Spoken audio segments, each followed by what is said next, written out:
What's up, YouTube? My name is Caleb. I'm an independent sales rep that sells for a lot of different companies.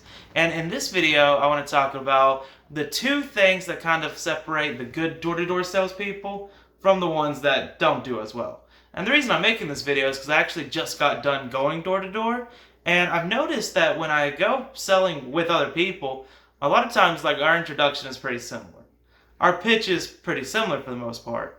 But some of us, consistently do really well. Some of us consistently don't do really well. And I think the things that separate those who do well and those who don't do well is first, the ability to handle objections. Because like I said, the introduction is normally, the same. The pitch is normally the same. But when they give you the first objections, handling those is crucial. Like some sales rep, they start getting some objections and they fold pretty easily. They don't really know how to overcome it. They get caught, they're done. And then some sales reps are really good at handling the objections, and they do really well. And what I've always done to handle objections is, if somebody comes up to me and they're like, this sounds great, but I gotta, talk to my wife, for instance. I might say something like, I totally get that. I understand why you'd want to talk to your wife. But, if you do this today, and, I kind of always start by agreeing with their objection and then working to overcome it, like acknowledging it, telling them it makes sense, not breaking rapport, not arguing with them, but then lead it to why they should do it right here, right then, with me.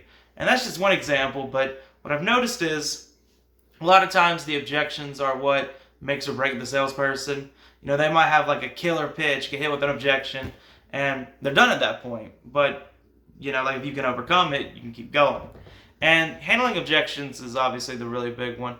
And the second one is, I've noticed those who are really good at door-to-door, they're both very selective which the doors they knock, but they're also knocking a lot of doors every day too.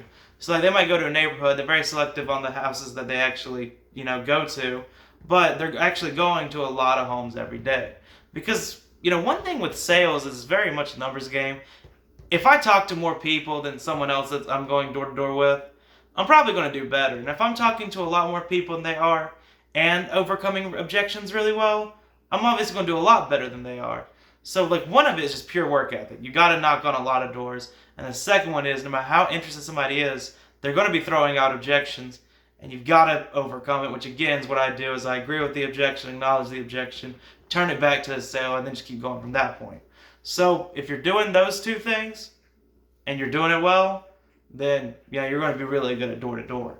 But the ones who aren't, usually are not overcome the objections well, usually not knocking enough doors. Maybe it's pure motivation. They start knocking, they, get a bunch of no's early on and then they kind of like give up. They don't really want to knock the next door.